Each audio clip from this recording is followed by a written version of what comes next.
valley of the shadow of death, and I fear no evil, because I'm blind to it all. In my mind, and my gun that comfort me, because I know I'll kill my enemies when they come.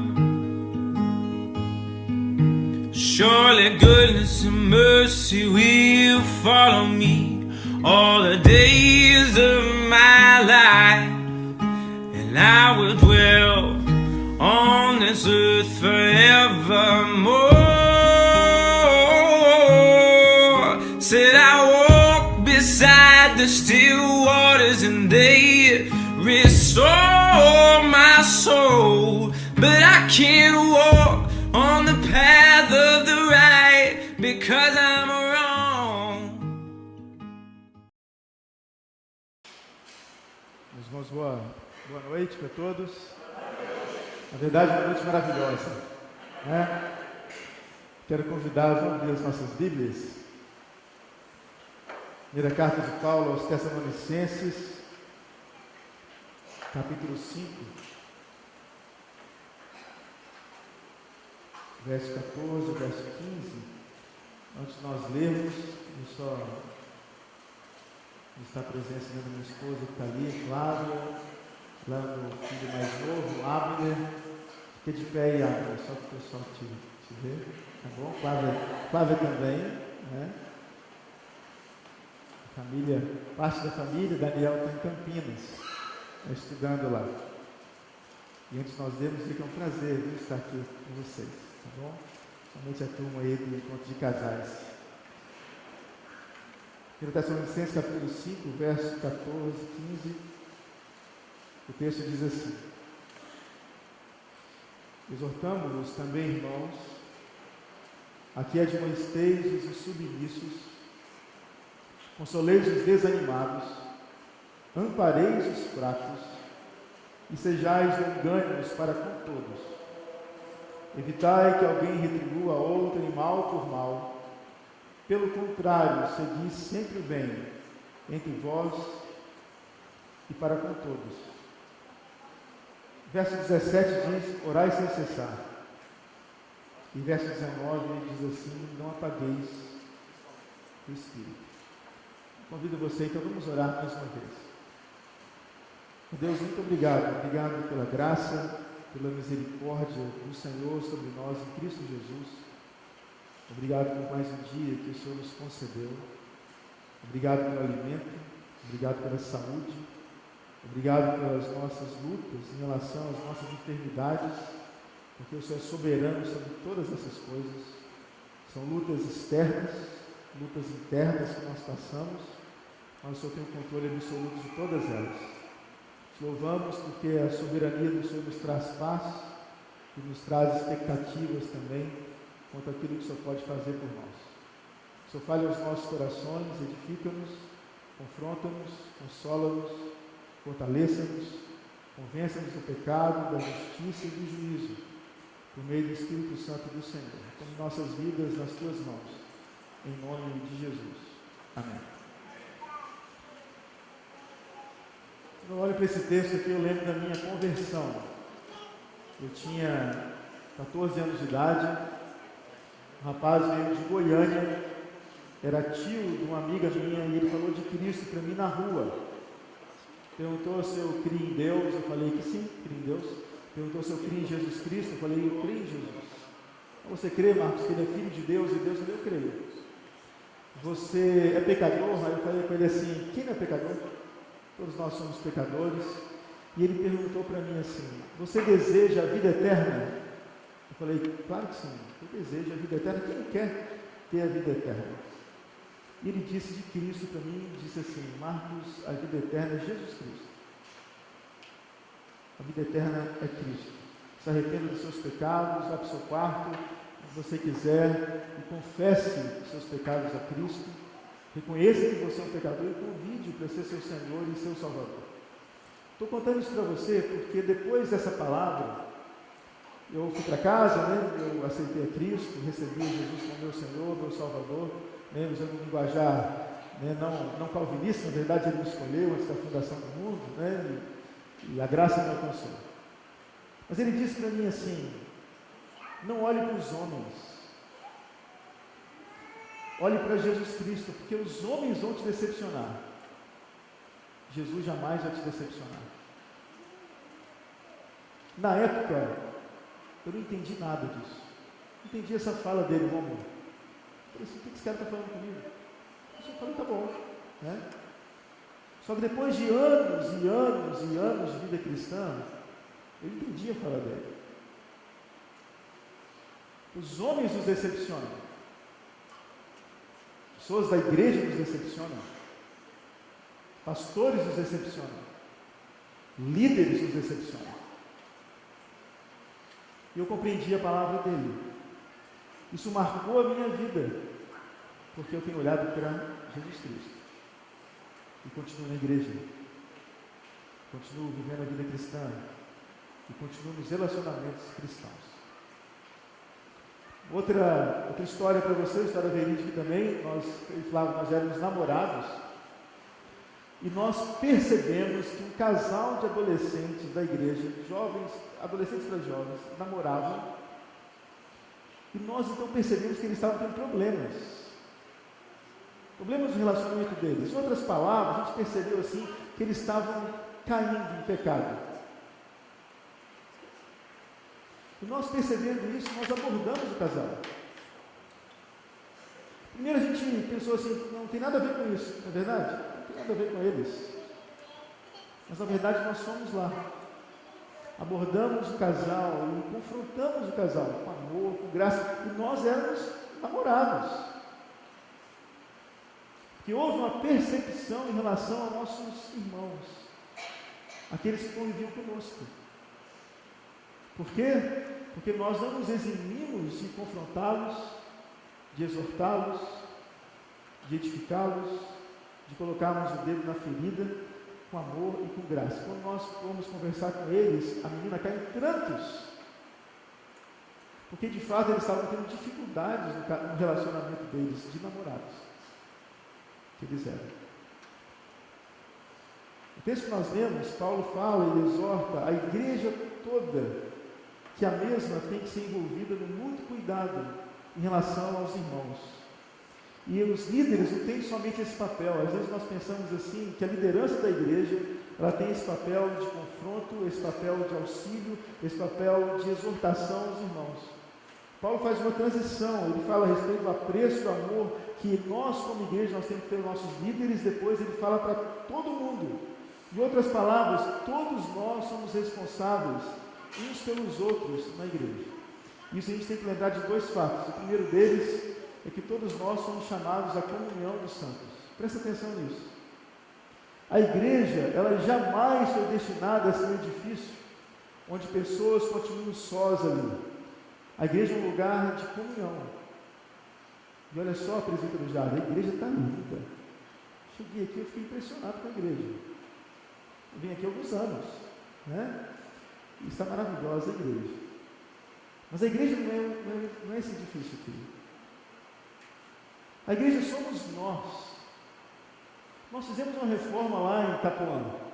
Foi maravilhosa. Maravilhosa. Uma reforma. Mas lá, a reforma ficou maravilhosa, mas o que mais importa para nós é o que? A nossa comunhão dos irmãos. A igreja, alguém já disse assim que a igreja não é um grande saguão de aeroporto celestial, onde pessoas estão esperando a última chamada. Na verdade, a igreja é essa chamada final. A igreja é um local de comunhão. Precisamos nos importar uns com os outros, nos envolver com os nossos irmãos. Na Veja, reportagem da Veja, de 25 de junho de 2001, sobre solidão, a Veja dizia o seguinte: sobre a tendência mundial de se viver sozinho, e relata alguns países onde são campeões de domicílios que mora uma só pessoa. Na Suécia, por exemplo, 40% dos lares na Suécia, uma pessoa só mora nesse lar. Na Dinamarca, 36% da população, uma pessoa só mora no local. Na Inglaterra, 35%. Alemanha e França, 30%. Estados Unidos, 26%, principalmente em Manhattan. E no Brasil, na época de 2000 era 9%, hoje deve estar em 15%. A última vez que eu procurei saber, estava em 13%. Hoje deve estar em 15%. Então, há uma tendência mundial das pessoas ficarem o quê? Sozinhas. As pessoas, elas não têm mais comunhão umas com as outras. Então, veja bem, nós somos chamados para comunhão. Em segundo lugar, nós somos imperfeitos, como membros de igreja. Tem-se dito que a igreja é a única sociedade, para você poder fazer parte dela, você tem que ser desqualificado. A igreja não é um local para gente qualificada. A igreja é um local para gente desqualificada. Alguns já dizem assim que a igreja é um hospital, não é verdade? Uma metáfora que não está na Bíblia. A melhor metáfora é a igreja como um exército, e que está na luta e na guerra. Mas nós inferimos a respeito da igreja ser um hospital, porque Jesus falou assim, que ele não veio para os sãos, ele veio para os doentes. Mas veja bem, o doente vai para o hospital, ele exige alguma coisa quando ele vai para o hospital? Ou ele se submete àquela roupa ridícula que ele tem que colocar? Ou ele lá vai ser furado, ele lá vai ser rasgado, ele lá vai ser cortado. Ele não chega e fala assim, tira isso daqui da minha veia. Olha, doutor, faça isso. A igreja é um local de gente doente, mas que submete à orientação dos médicos. E no nosso caso, ao médico dos médicos. Então nós somos imperfeitos, estamos na igreja. Presta atenção nisso. Você e eu, nós estamos em trânsito. Nós estamos no processo de mudança. Nós vivemos na teologia chamada assim de um já e um ainda não. Você já foi salvo, você já foi regenerado. Deus já mudou seu coração de pedra, transformou seu coração de pedra no coração de carne. Mas você é imperfeito ainda. E todos nós somos imperfeitos. Somos salvos pela graça. Se nós não entendermos isso, nós vamos nos arvorar merecedores de todas as coisas e você vai começar a ser um crítico dos outros. Você vai se colocar no pedestal em relação à sua santidade, que não vem de você, vem de Deus para você, onde tudo vem de Deus, nós somos salvos por Deus, nós estamos no processo de santificação por causa de Deus, o Espírito Santo que habita em nós não somos merecedores de nada. Se nós não compreendemos isso mais, nós vamos ser julgadores daqueles que convivem conosco. E ao invés de ajudarmos aqueles que convivem conosco, nós vamos criticá-los. Então, dois fatos que a gente tem que ter na memória. Em primeiro lugar, nós estamos em processo e nós temos que viver em comunhão. Você não pode se eximir de viver em comunhão. Eu quero pensar com vocês então nessa noite é que Paulo ele identifica 5 tipos de pessoas que estão na igreja. Igual a você e a mim. E como abordá-las, como ajudá-las e como tratar com elas.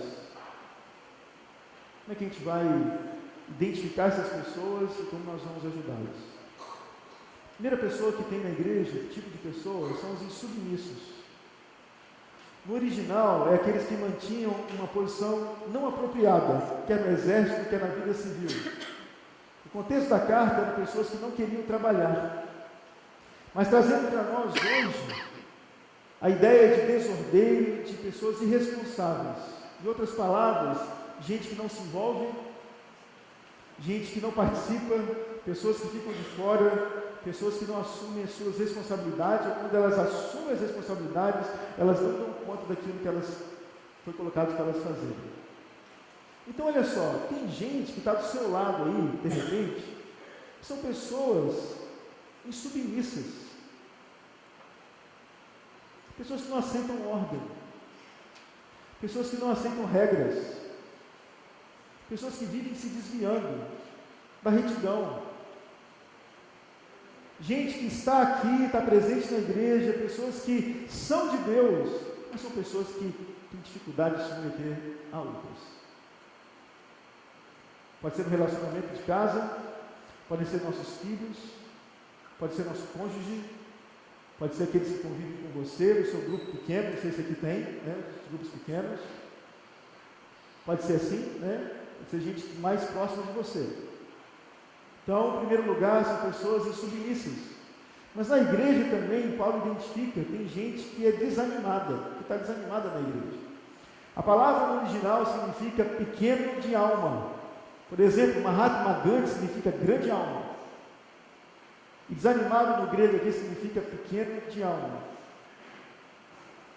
São pessoas abatidas, elas estão tristes, elas estão preocupadas por causa de aflições pessoais, perseguições na vida delas, problemas que são externos, problemas internos, angústias, perdas sofridas, mortes na família, pessoas que estão doentes, frustrações, desilusões amorosas, familiares, gente que não tem força para enfrentar o problema. Então, olha só, tem gente na igreja que está o quê? Que são pessoas insubmissas, e tem gente que está na igreja, está do seu lado, são pessoas que estão desanimadas. Elas são crentes, mas elas estão em depressão, elas não estão bem, elas estão desanimadas. E você, às vezes, passa por elas e não percebe o desânimo delas. Elas não estão bem. Elas vêm domingo após domingo. E essas pessoas, elas esperam serem vistas. E muitas vezes elas não são. Em terceiro lugar, Paulo identifica também que são os fracos. Vamos lá, capítulo 5, verso 14. Exortamos também, irmãos, a que admoesteis os insubmissos, consoleis os desanimados e ampareis os fracos. Então tem gente fraca na igreja. A ideia aqui tem gente fraca espiritualmente, que se escandaliza com tudo e com todos. Ah não, eu não gosto disso, a pessoa não gosta de alguma coisa no outro, ela vê e ela se escandaliza, a fraqueza da pessoa. Mas a ideia também de ser fraco aqui é fraco moralmente. Você conhece pessoas que elas caem nos mesmos erros? Eu espero não cair aqui. Você conhece, Ronald? Gente que cai no mesmo erro? Você, Rômulo, Rodrigo, gente fraca. Tem pessoas que convivem com você e elas caem nos mesmos erros. Nos mesmos erros. Mas Paulo identifica o quarto tipo de pessoa que está na igreja. Olha só. São os difíceis. Vamos lá, capítulo 5. Exortamos também, irmãos, a que admoesteis os insubmissos, consoleis os desanimados, ampareis os fracos e sejais longânimos para com todos. Você tem que ser longânimo, paciente com quem? Com quem é fácil? Você tem que ser paciente, longânimo com quem é difícil. Você conhece pessoas que são difíceis na igreja? Gente complicada, gente que nunca reconhece nada, pessoas que dão problema onde elas estão, pessoas que você fala, ela entende dizer, pessoas que você quer paz, elas não querem paz, elas querem confusão, elas querem problemas, elas criam problemas, elas inventam problemas. E essa pessoa, ela está junto a você. Ela convive com você. Então Paulo fala assim, ó, tem gente na igreja que são pessoas insubmissas, tem pessoas na igreja que são desanimadas, tem gente que são pessoas que são difíceis,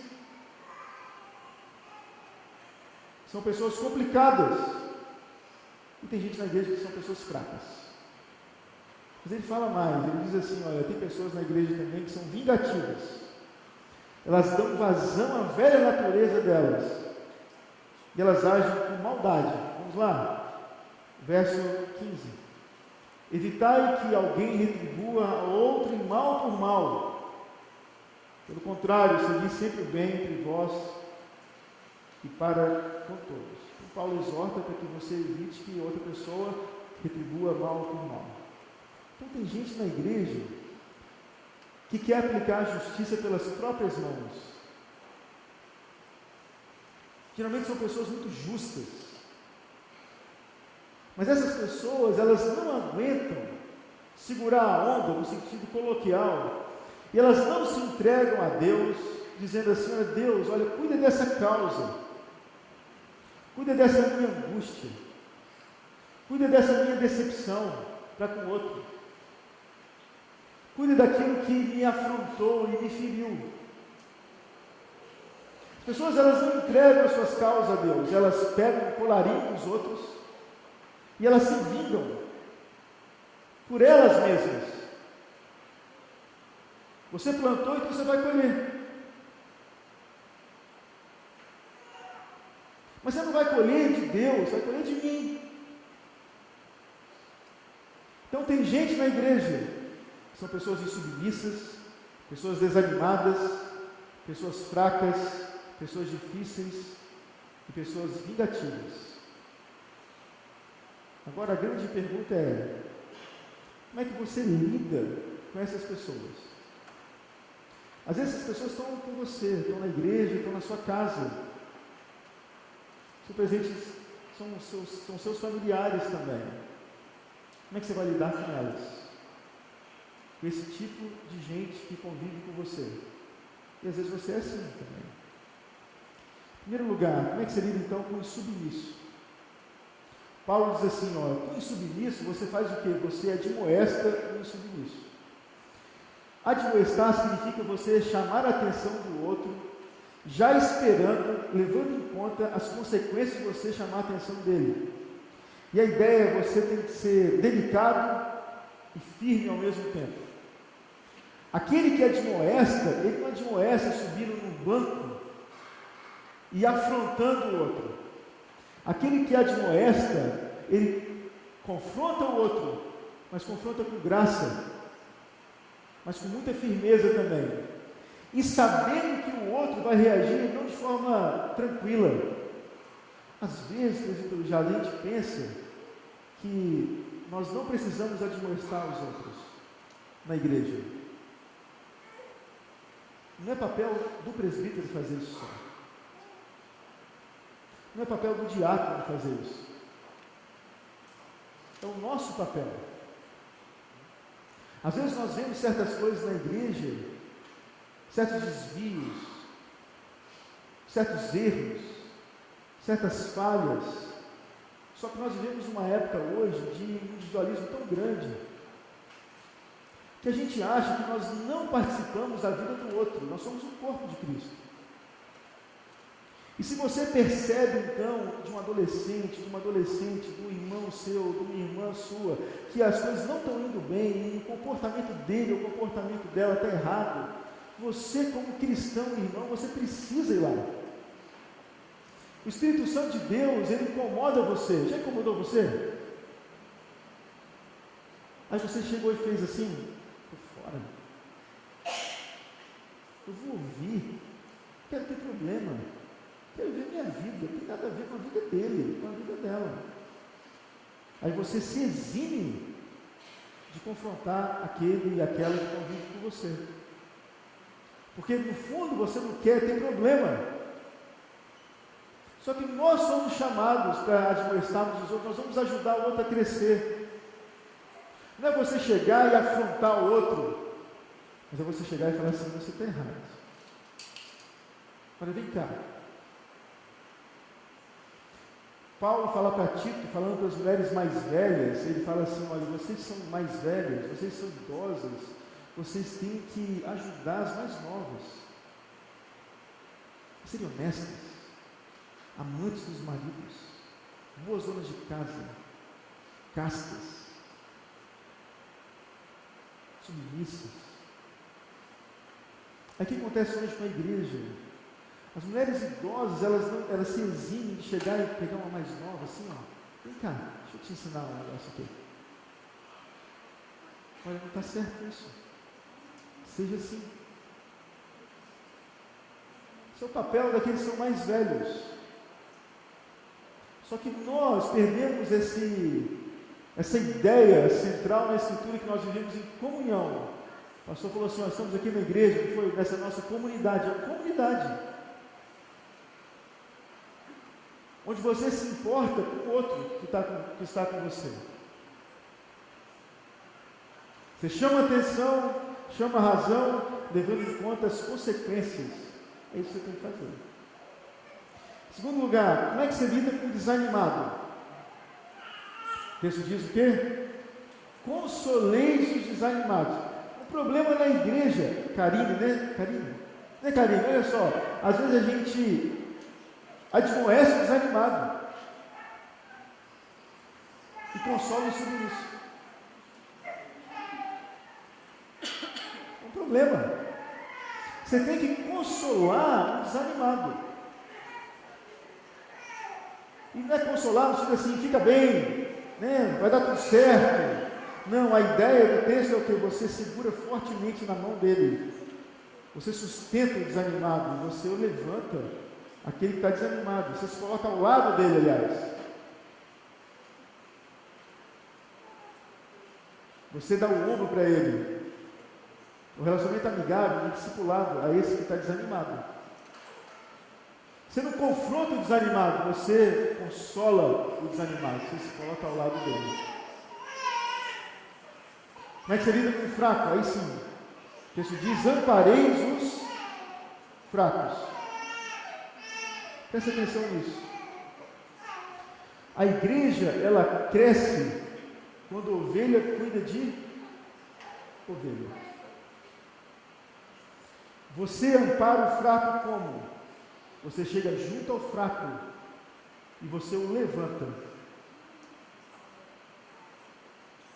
Nós estamos com um problema lá na igreja. O irmão querido, o irmão amado. A gente descobriu que ele tem se embrenhado pela bebida. Aí você conversa com ele, ele fala assim, vou mudar, pode deixar, pastor. Vou ficar firme, vou conquistar minha esposa de novo. Aí ele sai do gabinete e vai beber. Como se não tivesse ouvido nada. Então o conselho da igreja, irmãos também, vão ajudá-lo. Ajudá-lo como? Ele vai ter que ser disciplinado, que foi um escândalo para a sociedade, mas ele vai ter que ser ajudado, porque ele está fraco. A igreja está o amando, segurando forte na mão dele, para sustentá-lo, para ele conseguir se levantar, porque ele não está dando conta, porque ele é fraco. E preste atenção nisso, não se exime de discipliná-lo.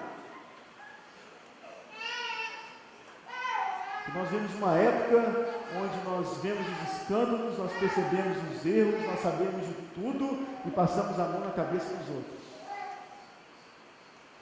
E Deus está vendo tudo e nós não fazemos nada. Agora, como você lida então com os difíceis que o texto fala? Sejam longânimos para com todos. A ideia é você ter paciência. Em outras palavras, você dá outra face, você andar a segunda milha, você suportar as aflições que estão sobre você em relação àquilo que os outros impõem a você, que são os difíceis.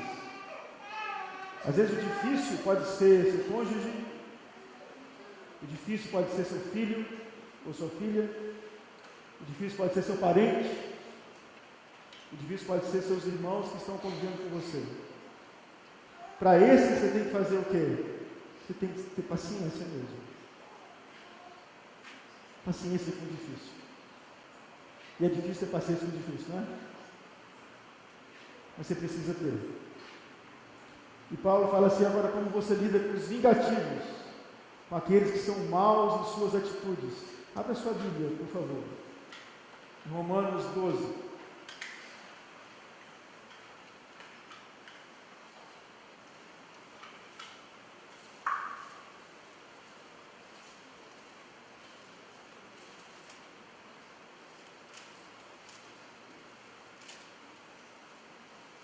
Romanos 12, a partir do verso 17.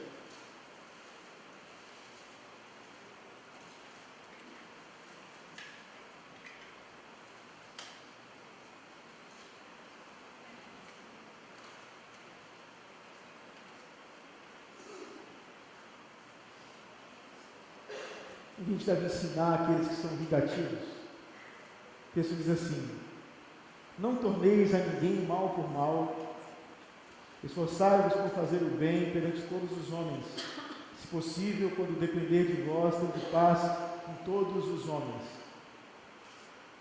Tem pessoas, né, carinho, que elas não querem paz. Mas naquilo que depender da gente, você deve buscar essa paz. Olha só, não depende do outro, depende de você. Depende da sua postura. Aquilo que depender de você, você tem que buscar mundos e fundos para que você consiga então ter paz. Verso 19: não vos vingueis a vós mesmos, amados, mas dai lugar à ira. A ira aqui é a ira de Deus, porque está escrito: a mim pertence a vingança, eu que retribuirei, diz o Senhor. A vingança não pertence a você, a vingança pertence a Deus. Porque presta atenção nisso, quando nós somos vingativos, nós muitas vezes extrapolamos a justiça. Nós não conseguimos fazer justiça verdadeira. A gente sempre extrapola. A gente puxa a sardinha para o nosso lado. Mas Deus é o reto juiz e Ele vai fazer justiça. Verso 20: pelo contrário, se teu inimigo tiver fome, dá-lhe de comer. Tiver sede, dá-lhe de beber, porque fazendo isso amontoarás brasas vivas sobre a sua cabeça. Você vai trazer vergonha sobre o inimigo, porque ele vai ficar boquiaberto com a sua graça, com o amor que você vai demonstrar por ele. Verso 21: não te deixes vencer do mal, mas vence o mal com o bem. Você lida assim com aquele que é difícil, com aquele que é vingativo. Agora preste atenção nisso. Quais são as aplicações para a sua vida e para a minha também? Em primeiro lugar, não há espaço no Evangelho para uma religiosidade intimista, sozinha. Você foi chamado para ter comunhão com os outros. Você não foi chamado para ter problema na igreja e banir o outro e sair da igreja. Você foi chamado para estar aqui. Porque aqui você é moldado. Aqui você é transformado. Aqui Deus trabalha no seu caráter. Aqui Deus transforma você. Quando nós nos eximimos disso, nós não crescemos. A sua vida não é uma vida sozinha. Presta atenção nisso. Famílias que não se relacionam com famílias dos outros. Presta sempre atenção nessas famílias. Geralmente elas são soberbas, porque elas não querem ser confrontadas.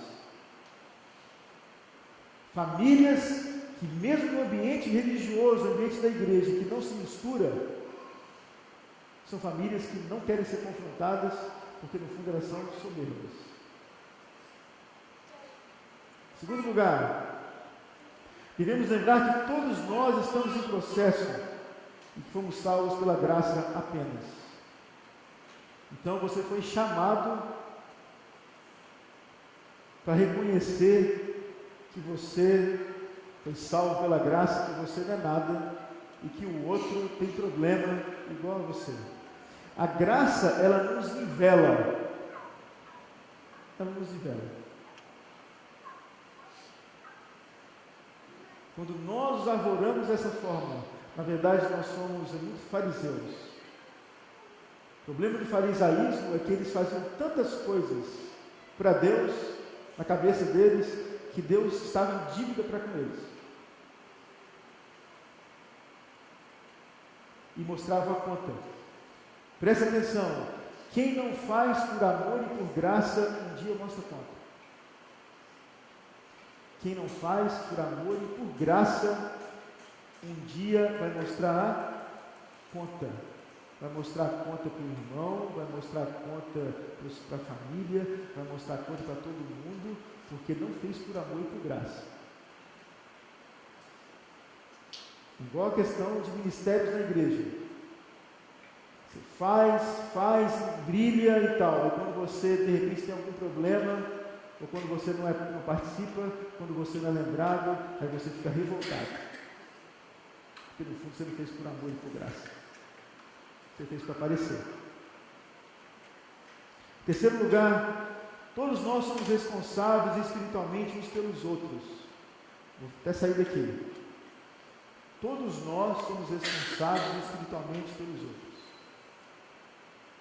Você tem pessoas que convivem com você aqui na igreja, que precisam de você. Como é que é seu nome? Seu nome? Calton.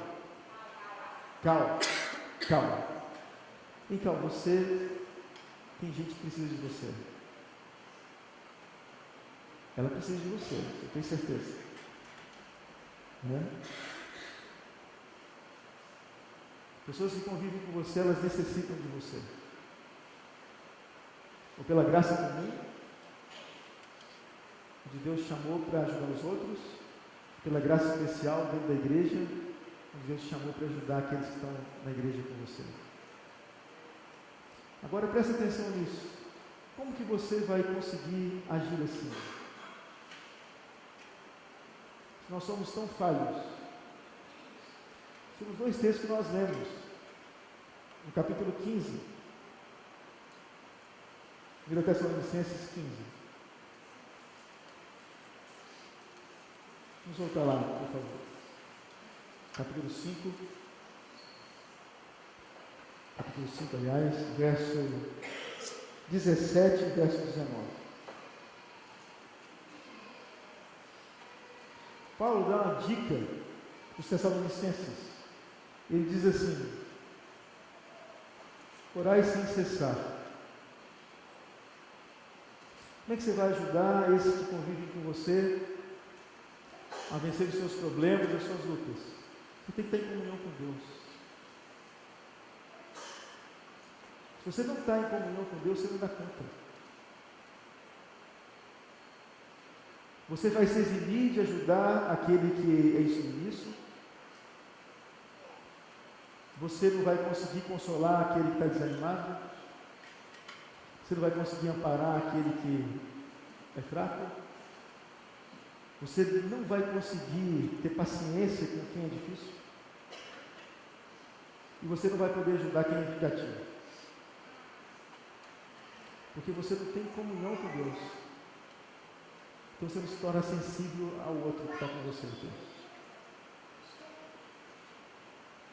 Então você tem que orar sem cessar. Você tem que ter comunhão com Deus. Tem que buscar Deus. Para que Deus te enche do Espírito dele, para que você possa então se derramar para o outro. Se não, já nós vamos ver nossas vidas de segunda a sábado, a gente vive do jeito que a gente quer, a gente vem para o culto e se satisfaz com a comunhão aqui. Nós não ficamos sensíveis ao outro mais. Em segundo lugar, a segunda dica de Paulo para os Tessalonicenses está no verso 19. Ele diz assim: não apagueis o Espírito. Olha só, se a Bíblia fala que para nós não apagarmos o Espírito, o que significa? Que a gente pode apagar o Espírito. Você pode ser crente, mas se você resolver falar assim, não vou fazer,